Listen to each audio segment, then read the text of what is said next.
اب جب گھر پہنچا تو ظاہر سی بات ہے بیوی بھڑک گئی. اب بیوی کا بھڑکنا تو بڑا ڈینجر ہوتا ہے. وہ چولہا بھی بھڑکتا ہے تو تھوڑا لیمٹ میں بھڑکتا ہے, اور بیوی بھڑک جائے تو چولہا بھی کراس کر جاتی. تھا اس بچے کا شوق دیکھا تھا, اس کی طلب دیکھی تھی, تو حضرت نے ان کی والدہ سے یوں فرمایا تھا. وہ اہل اللہ فرماتے ہیں حدیث پاک کہ اتقوا فراست المومن فانه ينظر بنور اللہ, کہ مومن کی فراست سے ڈرو, وہ اللہ کے نور سے دیکھتا ہے. کہ ایک زمانہ میں غریب کا بچہ, میری ماں مجھے واپس لینے آئی تھی کہ اگر یہ کام دھندا نہیں کرے گا تو روٹی کہاں سے چلے گی, لیکن میرے استاد نے اس سے فرمایا تھا کہ تیرا بیٹا میرے پاس پستے کے تیل میں بنا ہوا فالودہ کھانے کا ہنر سیکھ رہا ہے. آج اقرأ باسم ربک الذی خلق. ہمارے آج کے مقرر خصوصی جناب ابو سفیان امار صاحب سے درخواست کرتا ہوں کہ آپ تشریف لائیں اور اپنے مواعظ حسنہ سے سامعین کو فیضیاب کریں کہ میری زندگی کا مقصد ہر کسی کے کام آنا, میری زندگی کا مقصد ہر کسی کے کام آنا, میں چراہ گراہ گزر ہوں, مجھے شوق سے جلاؤ.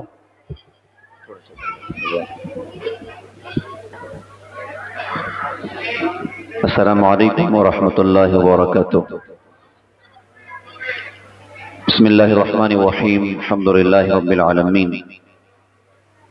الحمد للہ الذی ہدانا لہذا وما كنا لنہتدی لولا ان ہدانا اللہ. جزا اللہ عنا محمد صلی اللہ علیہ وسلم بما واہلہ. محترم علماء کرام, بزرگوں, دوستوں, محترم دینی ماں اور بہنوں, پیارے بچوں, اللہ تعالیٰ نے جناب محمد الرسول اللہ صلی اللہ علیہ وسلم کی امت کو کائنات کی تاریخ میں انوکھی خدمات اللہ پاک نے امت سے لی ہیں. عیسیٰ علیہ السلام دنیا سے اٹھا لیے گئے. عیسیٰ علیہ السلام کے دنیا سے اٹھائے جانے کے بعد 50 سال بھی نہیں گزرا تھا کہ وہ دین جو عیسیٰ علیہ السلام لے کر اللہ کی بارگاہ سے آئے, اس میں کئی خداؤں کی عبادت شروع ہو گئی, شرک میں تبدیل ہو گیا. 50 سال بھی نہیں گزرا تھا. لیکن کتنی عجیب بات ہے کہ جناب محمد الرسول اللہ صلی اللہ علیہ وسلم کو دنیا سے گئے ہوئے تقریباً 1450 سال کا زمانہ گزر گیا, لیکن آج تک نہ قرآن بدلا, نہ حدیثیں بدلی, نہ دین بدلا. جیسا دین اللہ پاک نے حضرت محمد صلی اللہ علیہ وسلم پر اتارا تھا, اور جیسا قرآن اللہ پاک نے حضرت محمد صلی اللہ علیہ وسلم پر اتارا تھا, وہ دین, وہ قرآن, وہ اسلامی تعلیمات آج بھی ہمارے اپنے پاس میں موجود ہیں. یہ بات نہیں ہے کہ دشمن نے کوششیں نہیں کی دین کے مٹانے کے لیے. اگر یہ کہا جائے تو بات غلط نہ ہو کہ جتنے سخت حملے اسلام کو مٹانے کے لیے ہوئے ہیں, ایسے سخت حملے کسی اور مذہب کے مٹانے کے لیے دنیا میں نہیں ہوئے. جتنی سخت کوششیں قرآن کو تبدیل کر دینے کے لیے, قرآن کو مٹا دینے کے لیے دنیا میں ہوئی ہیں, اس کا 10% بھی کسی اور مذہب کو مٹانے کے لیے ہوتی تو شاید وہ ختم ہی ہو جاتا. تو قرآن پر اور اسلام پر, مسلمانوں پر بڑے بڑے حملے 1450 سالہ تاریخ میں نظر آتے ہیں. 5ویں صدی ہجری کے اواخر میں اسلام اور مسلمانوں پر ایک بہت سخت حملہ ہوا تھا. ایک قوم کھڑی ہوئی تھی جس کو تاتار کہتے ہیں, اور اس کا جو بادشاہ تھا وہ چنگیز خان تھا, بڑا ظالم بادشاہ. اور اس بدبخت نے قسم کھائی تھی کہ اس وقت تک مسلمانوں کو ذبح کروں گا جب تک کہ مسلمانوں کا خون میرے گھوڑے کی گردن تک نہیں آ جاتا. اور اس نالائق نے لاکھوں لاکھ مسلمانوں کو تہ تہ کروا دیا. پورا بخارا ختم کر دیا گیا, جہاں بخاری شریف لکھی گئی. تاشقند ختم کر دیا گیا, نیشا پور ختم کر دیا گیا, سمرقند ختم کر دیا گیا. لاکھوں لاکھ آبادیاں. جب حملہ ہوا تاتار کا تو ایک مسلمان مشکل سے بھی ملنے کو تیار نہیں تھا, سب کاٹ دیے گئے. پوری دنیا کا دین کا سب سے بڑا مرکز اس زمانے میں بغداد تھا, دین کے اعتبار سے بھی, دنیا کے اعتبار سے بھی. بغداد پر حملہ ہلاکوں نے کیا, چنگیز خان کا بیٹا. اس وقت بغداد کی آبادی مالیگاؤں کی آبادی سے بھی زیادہ تھی. मालेगांव में 10, 12, 15 लाख की आबादी होगी। उस जमाने में बगदाद की आबादी 25 लाख मुसलमानों की आबादी वाला शहर था। लेकिन जब बदबख्त हलाकों ने हमला किया तो किताबों में लिखा है कि 18 लाख मुसलमान ज़िबा कर दिए गए। खोपड़ियों के मीनार उन बदबख्तों ने खड़े कर दिए और मुसलमानों के खून की वजह से दरिया सुर्ख होकर बहता रहा। और बड़ी बड़ी इस्लामी किताबें और इस्लामी लाइब्रेरियां वो दरियाओं के हवाले कर दी गई कि इस्लाम मिटाना है और कुरान मिटाना है। तो इस्लाम क्या मिटता और कुरान क्या मिटता और दीनी तालीमात क्या मिटती? अल्लाह ने चंगेज खान को मिटा दिया, अल्लाह ने हलाकों को मिटा दिया। आज पूरी दुनिया में कोई बता नहीं सकता ये बदबख्त किस मिट्टी का हिस्सा बन के पड़ा हुआ है, लेकिन इस्लाम आज भी अपनी आन बान शान के साथ दुनिया में जिंदा है। तो अल्लाह पाक ने इसके लिए क्या गैबी इंतजाम शुरू जमाने से अल्लाह पाक ने किया है। मैं आप हजरात को ये बात असल सुनाना चाहता हूँ कि अल्लाह ताला ने इसके लिए ये इंतजाम किया कि इस उम्मत के उलमा को हर जमाने में अल्लाह पाक ने अपने दीन की खिदमत के लिए खड़ा किया है। इस उम्मत में ऐसे लोग हर जमाने में पैदा हुए कि जो जिए अल्लाह के दीन के लिए और जो मरे अल्लाह के दीन के लिए, जिनके जीने से दुनिया में अल्लाह का दीन जिंदा हुआ और जिनके मरने पर भी दुनिया में अल्लाह का दीन जिंदा हुआ। अपनी जवानियां खपा दी, अपनी जिंदगियां खपा दी, अपना सब कुछ लुटा दिया कि अल्लाह का दीन दुनिया में जिंदा हो जाए। अरे आप भी करोगे इंशाअल्लाह? बच्चे बहुत देर से इंशाअल्लाह कह रहे, अरे करोगे इंशाअल्लाह? जिंदगियां खपाई अल्लाह के दीन के नाम पर। तो दीन महफूज रहने का सबब बना कि इस उम्मत में हर जमाने में ऐसे लोग पैदा हुए जिन्होंने जिंदगियां अल्लाह के दीन के नाम पे खपाई। और बहुतों से अल्लाह ने काम लिया अपने दीन का, लेकिन बतौर खास इन शख्सियत से अल्लाह पाक ने अपने दीन का काम लिया, वो इन उलमाए किराम की जमात है। और आज भी माशाअल्लाह अल्लाह पाक इनसे अपने दीन का काम ले रहा है। कैसी कोशिशें की हैं, कैसी मेहनतें की हैं, कैसे अपने सलाहियतों को इन हजरात ने खपा है। इस पर आप हजरात को एक वाकया सुना होगा, सुनोगे इंशाअल्लाह। बच्चे आपस में बात कर रहे हैं, देखो अभी भी बात कर रहे हैं। पंखा देख के सुनोगे कि मुझे देख के सुनोगे? अरे बोलो किसको देखोगे? चौथे आसमान पर जाके सुनोगे? एक लतीफा सुनाऊं आप हजरात को। 3 लोग सफर में थे, उन्हें खाना मिला। खाना एक आदमी खा सकता था, तीनों खाएं तो पेट ना भरे। तो तीनों ने कई काम करते हैं, मशवरा कर लेते हैं। मशवरा हो गया, मशवरे में तय हुआ कि काम करते हैं, तीनों सो जाते हैं और सोकर उठेंगे, जो बंदा सबसे अच्छा ख्वाब देखेगा खाना वही खाएगा। बोले बहुत अच्छी बात। तीनों सो गए। सोकर उठे तो पहले ने कहा कि सबसे भारी ख्वाब मैं देखा। क्या देखा? बोले मैं पहले आसमान पे घूम रहा था। दूसरे ने कहा तेरे से भारी ख्वाब तो मैंने देखा। क्या देखा भैया? बोले मैं चौथे आसमान पे घूम रहा था। अब तीसरा कुछ बोल ही नहीं रहा है। दोनों ने कहा भैया बता तो तूने देखा क्या है? उसने कहा यार मैं क्या बताऊं। जब हम तीनों सो गए ना तो एक जिन मेरे पास आया और आकर उठा के कहा कि देख खाना खा वरना तेरी गर्दन दबा दूंगा। बोले फिर तू क्या किया? अरे बोले भैया मरता क्या ना करता, उठाओ पूरा खाना मैं खा गया। दोनों ने कहा कि भाई कम से कम हमको आवाज तो देता, हम लोग उठ जाते तो जिन तीनों को देख के भाग जाता। तो ये बहुत होशियार था। इसने कहा कि भाई अगर मैं आवाज देता, मेरी आवाज कहां तक जाती? एक पहले आसमान पे घूम रहा था, दूसरा तो आप भी चौथे पे जाके सुनोगे इंशाअल्लाह। अल्लाह ताला जज़ाए खैर अता फरमाए।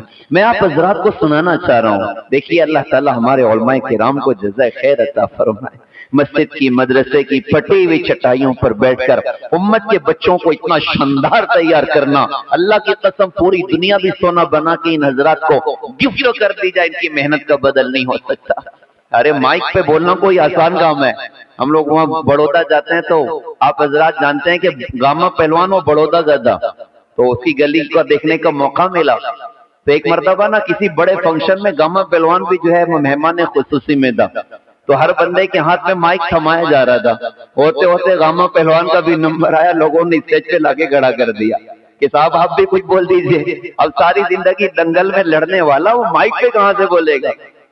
माइक पे तो खड़ा कर दिया, अब वो बेचारा कुछ बोल ही नहीं पा रहा है। बहुत आखिर में उसकी जुबान से बस एक जुमला निकला कि भाइयों दंड बैठक किया करो, दूध पिया करो, अस्सलाम वालेकुम व रहमतुल्लाहि व बरकातहू। गामा पहलवान की तकरीर 2 जुमले में खत्म हो गई। अल्लाह अकबर। बच्चे क्या शानदार नात पढ़ रहे हैं, बच्चे क्या शानदार कुरान पढ़ रहे हैं, बच्चे क्या शानदार तकरीर कर रहे हैं। बच्चे कितने खूबसूरत अंदाज में अल्लाह की रसूल की बातें सुना रहे हैं और कुरान को हिफ्ज़ इन बच्चों ने कर लिया। बताओ तो सही हमारे उलमा की कितनी जबरदस्त मेहनत है। सारी दुनिया भी गिफ्ट कर दें, इनकी मेहनत का बदल नहीं हो सकता। इनकी मेहनत का बदल हशर के मैदान में अल्लाह अता फरमाएंगे। तो मैं आप हजरात को सुना रहा था कि इस उम्मत के उलमा ने कैसी जबरदस्त मेहनत की है। वक्त देखो थोड़ा है, मुझे मुख्तसर में बातें कुछ ज्यादा आप हजरात को सुनानी। हमारी तारीख में बहुत बड़ा नाम है इमाम अबू ज़ुरा रहमतुल्लाह अलैह, बहुत बड़े मुहद्दिस गुजरे हैं। हदीस पढ़ने पढ़ाने में जिंदगी हजरत ने लगाई। इनके बहुत सारे शागिर्द थे और जवान भी कई शागिर्द थे। एक मरतबा हुआ ऐसा कि जो जवान एक शागिर्द था उसका निकाह की उम्र हो गई, घर वालों ने रिश्ता देखा और निकाह कर लिया। निकाह के बाद अब बीवी को भी टाइम देना जरूरी है। एक दिन ऐसा हुआ कि इशा के बाद भी दर्स चला और कोई मजमून ऐसा बना कि दर्स बहुत लंबा हो गया और ये बीवी घर शोहर का इंतजार कर रही है। काफी देर के बाद शोहर अपना सबक पूरा करके हाँफता कांपता घर पहुंचा। अब जब घर पहुंचा तो जाहिर सी बात है बीवी भड़क गई। अब बीवी का भड़कना तो बड़ा डेंजर होता है। वो चूल्हा भी भड़कता है तो थोड़ा लिमिट में भड़कता है और बीवी भड़क जाए तो चूल्हा भी क्रॉस कर जाती है। अब जिनकी शादी नहीं उनको क्या पता बीवी का भड़कना किसको बोलते हैं। खवातीन का मजमा माशाल्लाह तशरीफ फरमा है। तो बीवी भड़क गई और हौल फौल बकना शुरू किया। इसने कहा अल्लाह की बंदी मैं अपना वक्त नहीं जाया कर रहा था, मैं तो अपने हजरत के पास बैठकर हदीस का इल्म हासिल कर रहा था। अब चूंकि गुस्से में थी तो दिमाग ठिकाने नहीं था। उसने गुस्से में आकर कह दिया कि अरे तुम्हारे हजरत को कुछ नहीं आता तो तुम्हें कहां से कुछ आएगा। अब जब जुबान हजरत पर खोली तो अब शौहर को भी बर्दाश्त नहीं हुआ। यार तेरी इतनी जुर्रत मेरे हजरत पर बोलती है। तो इसने भी गुस्से में आकर कह दिया कि अगर मेरे हजरत को 1 लाख हदीस नहीं याद है मैं तुझे 3 तलाक देता हूं।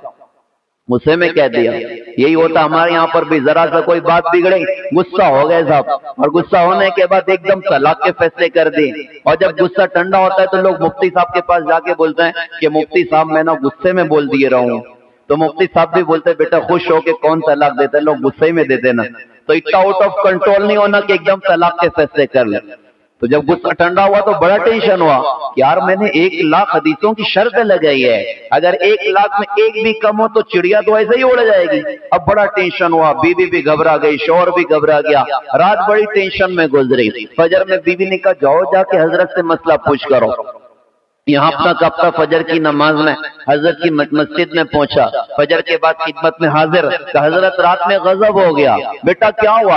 कभी हजरत यूं हुआ यूं हुआ यूं हुआ, बहुत बर्दाश्त किया, लेकिन जब आप पर उसने जुबान खोली ना तब बर्दाश्त नहीं हुआ। मैंने गुस्से में आकर अपनी बीवी से कह दिया कि अगर मेरे हजरत को 1 लाख हदीस नहीं याद है मैं तुझे 3 तलाक देता हूँ। हजरत आप बताइए आपको 1 लाख हदीस याद है कि नहीं याद है? हजरत ने सुना तो मुस्कुरा कर फरमाया का बेटा जाओ अपनी बीवी के साथ हंसी खुशी जिंदगी गुजारो।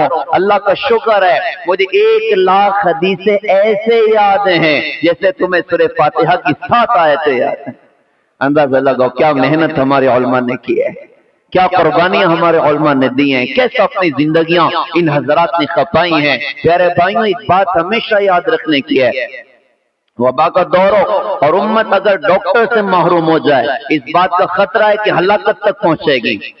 और अगर फितनों का दौर हो और उम्मत उलमा से कट जाए या काट दी जाए इस बात का पक्का यकीन है कि गुमराही तक पहुंचेगी। लिहाजा हमें उलमा से जुड़ना है, उलमा की रहबरी में जिंदगी गुजारनी है और अपने बच्चों को भी इल्मी राहों पर इंशाअल्लाह चलाना है। तो पहली बात तो उलमा की अजमत में आप हजरात को सुना रहा हूँ। दूसरी बात इन बच्चों से कहना चाहूंगा, एक अरबी शायर ने कहा था वमन यतहय्यब सऊद अलजिबाली यइश अबद दहरी बैन अलहुफर, जो बंदा कोई पैमाई से डरता है वो सारी जिंदगी गड्ढों में जिंदगी गुजारता है। बुलंदी का सफर मशक्कत से तय होता है, मेहनत से तय होता है, अपने आप को लगाने और खपाने से तय होता है। ये कभी ना सोचना कि हम कैसे आगे बढ़ जाएंगे, हम कैसे आगे जाएंगे। कुरान पर मेहनत करिए। अभी हदीस पाक पढ़ के सुनाई गई थी खैरुकुम मन तअल्लमल कुरान व अल्लमा, तुम्हें सबसे बेहतर वो लोग हैं जो कुरान को सीखने और सिखाने का काम करते हैं। कुरान को सीखने वाला भी बेहतर है, कुरान को सिखाने वाला भी बेहतर है। हम इल्म दीन को अपनी जिंदगी में दाखिल करें, हम कुरान पर मेहनत करने वाले बने, हम इल्म दीन पर मेहनत करने वाले बने। कभी ना सोचना कि भाई दुनिया में कहीं पीछे ना रह जाएं। याद रखिएगा दुनिया अल्लाह ताला कुत्तों को भी दे देता है, दुनिया अल्लाह ताला कुत्तों को भी दे देता है।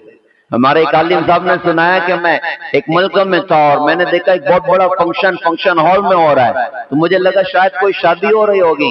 मैंने मकामी लोगों से पूछा ये क्या चल रहा है, तो उन्होंने बताया कि जी बहुत बड़े मालदार की मौत हुई और मौत से पहले उसकी औलाद कोई नहीं थी, एक कुत्ता उसने पाल रखा था, अपनी सारी प्रॉपर्टी उसने कुत्ते के नाम कर दी, तो कुत्ते मियाँ का जो है फंक्शन चल रहा है। तो माल तो अल्लाह ताला कुत्तों को भी दे देता है, तो क्या कुरान पढ़ने वालों को अल्लाह ताला ऐसे ही महरूम कर देगा?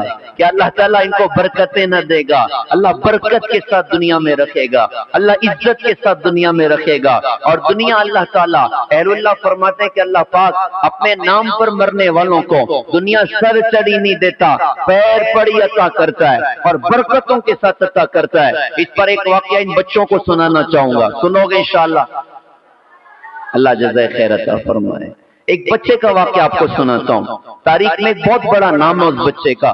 वो बच्चा शुरू में गरीब का बच्चा था और अब्बू का इंतकाल हो चुका था और वालिदा बस पुरसान हाल थी, खैर खबर लेने वाली थी। घर में रोटी तक का खर्चा नहीं हो पाता था, खाने की मुश्किल होती थी, फाके घर में गुजर जाते थे। बच्चे का नाम था अबू यूसुफ। वालिदा को बड़ा टेंशन था, सोचा कि घर की रोटी चल जाए, तो एक धोबी से जाकर कहा कि जी हम लोग बहुत गरीब लोग हैं, मेरे शौहर का इंतकाल भी हो चुका है, अगर आप मेरे बेटे को अपने पास मजदूरी पर रख लें और कुछ दे दिया करें तो हमारी घर की रोटी का खर्चा निकल जाएगा। उसने कहा बहन जी बहुत अच्छी बात, आप रोज भेज दिया करें, थोड़ा मेरी मदद करेगा, मैं पैसे भी दे दूंगा। अब ये रोजाना जाते वो काम करता पैसे देता और घर की रोटी का खर्चा निकलता। बच्चा घर से निकलता और धोबी के पास जाता। रास्ते में एक मदरसा चलता था जिसमें एक बहुत बड़े आलिम इमाम अबू हनीफा रहमतुल्लाह अलैह वो उम्मत के जवानों को, उम्मत के लोगों को कुरान हदीस की तालीम से मुज़य्यन करते थे। बच्चे ने हजरत को देखा, मजलिस को देखा, एक मर्तबा बैठ गया। जब बैठा तो कुरान ने दिल को खींच लिया और इल्म दीन ने दिल को खींच लिया। अब बच्चा रोजाना घर से निकल के कहाँ आता है? मदरसे में। धोबी के पास नहीं जा रहा है, एक दिन दो दिन पैसा नहीं आ रहा है, माँ को बड़ा टेंशन है। एक दिन बच्चा घर से निकल गया, माँ तलाश करते करते पीछे से निकली कि चलो जाकर देखती हूँ कि पैसा क्यों नहीं आता। पहुंची धोबी के पास, जाकर देखा कि बच्चा ही मौजूद नहीं है। कहा कि जी आप कई दिन से पैसा भी नहीं भेज रहे हो और मेरा बच्चा किधर है? उसने कहा जी आपका बच्चा जब आता नहीं तो पैसे किस बात के दूं? माँ को बड़ा टेंशन हुआ कि जाता तो जाता कहाँ है। वो वापस निकली तलाश करते करते, तो क्या देखा कि बच्चा तो हजरत के पास बैठा है और दीन का इल्म हासिल कर रहा है। उस खातून ने आकर इमाम अबू हनीफा रहमतुल्लाह अलैह से कहा जी आप मालदार आदमी हैं और ये गरीब का बच्चा है और शौहर मेरे दुनिया से जा चुके हैं और हमारे घर में रोटी तक का खर्चा निकलना मुश्किल है, आपने मेरे बच्चे को इधर फंसा दिया, आप तो मालदार आदमी हैं। इमाम अबू हनीफा रहमतुल्लाह अलैह उन्होंने इस बच्चे का ज़ौक़ देखा था, इस बच्चे का शौक देखा था, इसकी तलब देखी थी। तो हजरत ने उनकी वालिदा से यूं फरमाया था, वो अहलुल्लाह फरमाते हदीस पाक कि इत्तक़ू फ़िरासतल मोमिन फ़इन्नहु यंज़ुरु बिनूरिल्लाह, कि मोमिन की फिरासत से डरो, वो अल्लाह के नूर से देखता है। तो हजरत ने बच्चे का ज़ौक़ देखा था। हजरत ने उनकी वालिदा से यूं फरमाया था मुर्र यराना अहुवा यतअल्लम अक़लल फ़लूज़जी बिदुहनिल फ़ुस्क़ी, के पगली जा मैं तो देख रहा हूँ तेरा बेटा मेरे पास पिस्ते के तेल में बना हुआ फालूदा खाने का हुनर सीख रहा है। ये खाना कौन सा खाना था? ये डिश कौन सी डिश थी? उस जमाने में बादशाहों को भी ये खाना कभी कभी मिलता था। तो उनकी वालिदा ने कहा कि अंत शेखुन कद खरीफ्ता व ज़हब अक़लुका, आप बूढ़े हो गए और दिमाग सटिया गया है, आप बहकी बहकी बातें करते हो, हमें रोटी का टुकड़ा मुश्किल से मिलता है और आप पिस्ते के तेल में बना हुआ फालूदा खाने की बात करते हो। हजरत इमाम अबू हनीफा रहमतुल्लाह अलैह बच्चे से पूछा बच्चे रोज घर में कितने पैसे तुम्हें लगते हैं? कहा जी हजरत इतना लगता है हमारी रोटी निकल जाती है। हजरत को अल्लाह ने दीन भी बड़ा शानदार अता फरमाया था और दुनिया भी बड़ी शानदार अता फरमाई थी। हजरत ने कहा बेटा टेंशन ना लो, आपको रोज जितना लगे मैं देने के लिए तैयार हूँ, तुम यहाँ पर दीन का इल्म हासिल करो। इस मौके पर आकर अहले खैर हजरत जो यहाँ पर तशरीफ फरमा है उनसे कहूंगा कि अल्लाह के लिए अपनी कमाइयों में कुछ अल्लाह ताला को भी पार्टनरशिप दे दो। 50%, 40%, 10% ही सही, 100 कमाऊंगा 10 अल्लाह अल्लाह के नाम पे लगाऊंगा, लाख कमाऊंगा, 10,000 अल्लाह के नाम पे लगाऊंगा। हम दीन की निस्बतों पर खर्च करने वाले बने, उलमा का ताउन करने वाले बने, मदारिस का ताउन करने वाले बने, यतीम बच्चों को इल्म की लाइन से मुज़य्यन करने के लिए अपना माल खर्च करने वाले बने। इसकी बहुत बड़ी खैर इंशाअल्लाह अल्लाह पाक हमको अता करेगा। इमाम साहब ने वजीफा बन दिया, अब ये बच्चा मेहनत कर रहा है, आप भी मेहनत करोगे इंशाअल्लाह। अब ये बच्चा मेहनत कर रहा है, पढ़ रहा है, कुरान भी, हदीस भी और दीन का इल्म भी। पढ़ते पढ़ते इसने इस्तिकामत के साथ अपने उस्ताद के साथ तकरीबन 17 साल गुजरे हैं, 17 साल गुजरे हैं और अब जवान हो चुका है। उस्ताद दुनिया से जा चुके हैं, लेकिन गुर्बत अभी भी है, तंगी अभी भी है, घर में फाका अभी भी है। अच्छा, अब क्या हुआ? अब एक बहुत बड़ा वाकया हुआ उस जमाने में। बादशाह से हारून रशीद रहमतुल्लाह अलैह एक मर्तबा किसी बात पर अपनी बीवी से नाराज हो गए और नाराज होकर बीवी से यूं कह दिया, आज रात तूने मेरे मुल्क में अगर गुजारा तो तुझे 3 तलाक है। बात कह दी। गुस्सा ठंडा हुआ तो बहुत टेंशन हुआ, उलमा को जमा किया जो दरबार की उलमत है। कभी मैंने अपनी बीवी से गुस्से में कह दिया है, आज रात तूने मेरे मुल्क में गुजारा तो तुझे 3 तलाक है। बीवी बच जाए इसकी कोई शक्ल है? तो हर बंदे की परवाज अलग अलग हुआ करती है। जो जितना मेहनत करेगा, जो जितना अपने आप को लगाएगा और खपाएगा, अल्लाह उसको उतनी बड़ी तरक्की अल्लाह पाक अता करेगा। तो उन उलमा ने मेहनतें तो की थी, लेकिन उतनी मेहनत नहीं की थी, तो उनको तो रास्ता ही बचने का नजर नहीं आ रहा था। उन्होंने कहा, हजरत आपका मुल्क तो बहुत बड़ा है और कोई प्लेन का दौर थोड़ी था कि अभी इधर हवाई जहाज में बिठाया और मुल्क से बाहर निकाल दिया। वो तो ऊंटों का और घोड़ों का दौर था। उलमा ने कहा, बीवी बच जाए इसकी कोई शक्ल हमें नजर नहीं आती। हारून रशीद रहमतुल्लाह अलैह को बहुत टेंशन था कि बीवी यहाँ से चली जाए। तो उनको ख्याल आया, उन्होंने कहा कि भाई कोई इमाम अबू हनीफा रहमतुल्लाह अलैह के शागिर्दों में हमारे इलाके में है? तो किसी ने कहा, जी एक नौजवान है, अबू यूसुफ उनका नाम है, कभी उनको बुलाओ जल्दी से। अब एक गरीब का बच्चा बादशाह की खिदमत में हाजिर है। बादशाह ने मसला रखा, कहा जी मैंने अपनी बीवी से ये कह दिया है, बीवी बच जाए इसकी कोई शक्ल है? इस बच्चे ने अपने आप को बहुत खपाया था, अपने आप को बहुत लगाया था, बहुत कुर्बानियों से इस बच्चे ने मेहनत की थी। अब ये इल्म में इतना पुख्ता हो गया, बादशाह का सवाल सुनते ही इस नौजवान की जुबान पर जुमला था, एक काम करो, मस्जिद के अंदर आपकी बीवी के लिए खीमा लगवाओ, जैसे इतिकाफ वालों के लिए पर्दा लगा दे, ऐसे एक खीमा लगा लो और शाम होने से पहले आपकी बीवी को मस्जिद में दाखिल कर दो, सारी रात उधर ही गुजराओ, रात गुजर जाए सुबह हो तो बाहर निकाल लो, तलाक नहीं पड़ेगी। और उलमा उधर ही बैठे थे, उन्होंने सवालिया नजरों से देखा, कहा कि बेटा तुमने जवाब तो दिया है, लेकिन कुरान हदीस से कोई दलील भी चाहिए, कुछ है? तो इस नौजवान ने बरजस्ता कहा कि कुरान में अल्लाह फरमाते हैं, वअन्नल मसाजिद लिल्लाह, मस्जिदें अल्लाह की हैं, हारून रशीद की नहीं है। हारून रशीद की हुकूमत मस्जिद के बाहर चलती है, मस्जिद के अंदर नहीं चलती। हारून रशीद कहे कि मगरिब में 2 रकात पढ़नी है तो कौन पढ़ेगा? हारून रशीद कहे कि ज़ुहर में 3 रकात पढ़नी है तो कोई पढ़ेगा? 1 रकात में 4 सजदे करने कोई करेगा? हारून रशीद के कहने पर हर बंदे ने कबूल किया कि वाकई दलील बहुत मजबूत है, बीवी बच गई, शक्ल निकल गई। हारून रशीद रहमतुल्लाह अलैह बड़े खुश हुए और खुश होकर फरमाया, इन आलिम साहब को 1 लाख रुपया नकद इनाम दिया जाए। दुनिया उठा के अल्लाह पाक ने कदमों में डाल दी, 1 लाख रुपया नकद मिला है। और फिर कहा कि भाई कागज कलम ले करो, कागज कलम लाया गया। हारून रशीद रहमतुल्लाह अलैह ने अपने हाथ से लिखा, आज से अबू यूसुफ पूरी इस्लामी मुमलिकत के चीफ जस्टिस होंगे। इतना बड़ा ओहदा उस बंदे के बाद दुनिया में किसी को नहीं मिला। अगर ये बंदा बादशाह से कहे कि आपको भी आके कटखड़े में खड़े होना है, तो बादशाह को भी आके खड़े होना पड़ेगा। ये इतना बड़ा बना कुरान की बरकत से, हदीस की बरकत से, इल्म दीन की बरकत से।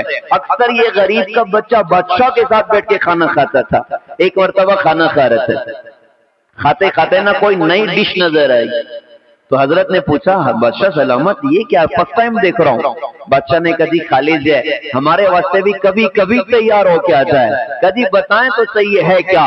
बादशाह ने कहा, ये पिस्ते के तेल में बना हुआ फलूदा है। इतना सुनना था कि आंख में आंसू भी आ गए और चेहरे पर कुछ मुस्कुराहट भी है। बादशाह ने पूछा, हजरत ये क्या बात थी? तो हजरत ने, इस नौजवान ने फरमाया कि एक जमाना میں غریب کا بچہ، میری ماں مجھے واپس لینے آئی تھی کہ اگر یہ کام دھندا نہیں کرے گا تو روٹی کہاں سے چلے گی، لیکن میرے استاد نے اس سے فرمایا تھا کہ تیرا بیٹا میرے پاس پستے کے تیل میں بنا ہوا فالودہ کھانے کا ہنر سیکھ رہا ہے۔ آج میرے استاد کی بات کو اللہ پاک نے پورا کر کے دکھا دیا۔ پیارے بچوں، محنت کرو، اپنے آپ کو لگاؤ اور کھپاؤ، نیت کرو، انشاءاللہ ہم قرآن سیکھیں گے انشاءاللہ۔ حافظ قرآن، جیسے آج بچے نے حفظ قرآن ماشاءاللہ کیا، ان کے والدین کتنے مبارکباد کے قابل ہیں، ان کے استاد کتنے مبارکباد کے قابل ہیں، اور یہ ادارہ زید بن حارثہ یہ کتنا مبارکبادی کے قابل ہے کہ ایک بچے نے ماشاءاللہ قرآن پاک کو حفظ یاد کیا، کتنی بڑی دولت اللہ پاک نے دے دی۔ یہ سارے بچے نیت کریں انشاءاللہ حافظ قرآن بنیں گے۔ ارے بنو گے انشاءاللہ، حافظ بننے کے بعد عالم بھی بنیں گے انشاءاللہ، تخصص بھی کریں گے انشاءاللہ، آگے بڑھیں گے انشاءاللہ، اور اللہ کے دین کے پیغام کو ساری دنیا میں انشاءاللہ زندہ کرنے کی کوشش اور محنت کریں گے۔ اور ایک کرو گے انشاءاللہ۔ اب ایک بات میں مقامی احباب سے اور اہل خیر حضرات سے کہنا چاہوں گا۔ حدیث پاک میں ارشاد فرمایا کہ طوبی لعبد لمن جعلہ اللہ مفتاحا للخیر ومغلاقا للشر، بشارت اس بندے کے لیے جس کو اللہ خیر کی چابی بنا دے اور شر کا تالا بنا دے۔ میں بہت لمبا نہ کرتے ہوئے مختصر کہتا ہوں کہ اپنی الماریاں دین کی نسبت پر کھولیے گا، اپنی الماریاں دین کی نسبت پر کھولیے گا، مدارس کا جم کے تعاون کیجیے گا، علماء کا جم کے تعاون کیجیے گا۔ آج ہم یہ نیکیاں فراموش کر چکے ہیں۔ بھائی امام صاحب ہیں، بھائی ہمارے بچے کے استاذ ہیں، بڑی عمر ہے اور بچیاں بھی نکاح کے قابل ہو چکی ہیں۔ کبھی دل میں داعیہ پیدا ہوتا ہے کہ اللہ نے مجھے بہت دیا ہے، میں تنہائی میں جا کے مولانا سے کہوں کہ مولانا آپ کو بچی کا بہت ٹینشن ہوتا ہوگا، آپ کو اولاد کا بڑا ٹینشن ہوتا ہوگا کہ میں بچے کی شادی کہاں سے کروں گا۔ ارے بھائی 8,000 مہینے کی تنخواہ ہے، 10,000 مہینے کی تنخواہ ہے، آدمی کے گھر میں اگر 5-6 لوگ ہیں نا تو روزانہ 1 لیٹر دودھ کم سے کم ہوتا ہے، اور اس کا حساب اگر نکالیں تو مہینے کا 3,000 تقریباً دودھ میں جا رہا ہے۔ ارے جاتا نہیں جاتا؟ اور تیل کا حساب نکالے تو، چاول کا حساب نکالے تو، جس دن گیس گھر میں ختم ہوتی ہے نا مولانا کہ بڑی مشکل کھڑی ہو جاتی۔ تو اللہ نے ہمیں دیا ہے، ہم جا کے تنہائی میں کہیں کہ حضرت آپ ٹینشن نہ لیں، آپ کی بیٹی بڑی ہو گئی ہے نا، آپ بنداس اس کے لیے اچھا جوڑا تلاش کریں، جتنا خرچہ ہوگا میں اکیلا انشاءاللہ کرنے کے لیے تیار۔ اور ٹینشن مت لینا، انسٹا پہ ویڈیو بنا کے نہیں ڈالوں گا، یوٹیوب پر نہیں ڈالوں گا، واٹس ایپ پر نہیں ڈالوں گا کہ دیکھو مولانا کی بیٹی کا خرچہ میں نے اٹھا لیا، امام صاحب کے بیٹے کی شادی کا خرچہ میں نے اٹھا لیا، ان کے بیٹے کے ہاسپٹل کا خرچہ میں نے اٹھا لیا، اور اس مدرسے کا خرچہ میں نے اٹھا لیا۔ میں محلے کے ذمہ داروں سے کہوں گا کہ کچھ نہ کچھ ہم نیت کریں انشاءاللہ، ہم ان لائنوں میں خرچ کرنے والے بنیں، کرو گے انشاءاللہ۔ اب آخری پیغام سارے مجمع کے نام، یہ سارے مدارس، یہ ساری خانقاہیں، یہ ساری دعوت و تبلیغ کی خوبصورت محنت اور یہ سارے مکاتب، ان ساری محنتوں کا عنوان پوری امت کے نام ہے کہ کچھ بنو نہ بنو عاشق رسول بن جاؤ، کچھ بنو نہ بنو غلام رسول بن جاؤ، کچھ بنو نہ بنو غلام مصطفیٰ بن جاؤ۔ آخرت میں اللہ کسی سے نہیں پوچھیں گے بتاؤ تم خان تھے یا پٹھان تھے، تم امیر تھے یا غریب تھے، تم شیخ تھے یا سید تھے، تم انصاری تھے یا منصوری تھے۔ اللہ ہر ایک سے پوچھے گا ارے بتاؤ تم محمدی تھے کہ نہیں تھے، بتاؤ تم میرے نبی کے غلام تھے کہ نہیں تھے۔ پیارے بھائیوں، محترم دینی ماں اور بہنوں، ہم سارے آخرت کے مسافر ہیں، ہم دنیا سے دور ہو رہے ہیں، اپنی موت سے قریب ہو رہے ہیں، ہمیں مرنا ہے، اپنے اللہ کے سامنے جانا ہے، اپنے اللہ کو اپنی زندگی دکھانی ہے۔ لہذا ان ساری محنتوں کا پیغام ہے کہ مرنے سے پہلے اپنے مرنے کی تیاری کر لو، اپنی آخرت کی تیاری کر لو، اپنا ایمان بنا لو، اپنے عمل بنا لو، اپنی زندگی سنوار لو، اپنے نبی حضرت محمد صلی اللہ علیہ وسلم کے دین پر جیو۔ اللہ آپ کو اس پر انشاءاللہ موت دے گا اور دنیا اور آخرت کی کامیابی انشاءاللہ مقدر ہوں گی۔ ماشاءاللہ زید بن حارثہ کے تمام ذمہ داروں کو، تعاون کرنے والوں کو، علماء کو، پڑھنے پڑھانے والوں کو بہت بہت مبارک کہ اللہ تعالیٰ آپ کے ادارے سے بہت بڑا دین کا کام اللہ تعالیٰ لے رہا ہے۔ دل سے دعا ہے کہ اللہ تعالیٰ اس ادارے کو دن دوگنی رات چوگنی ترقی عطا فرمائے، خیر برکات اللہ تعالیٰ نصیب فرمائے، اور اس کا فیض ساری دنیا میں اللہ تعالیٰ پہنچائے۔ وآخر دعوانا الحمدللہ رب العالمین۔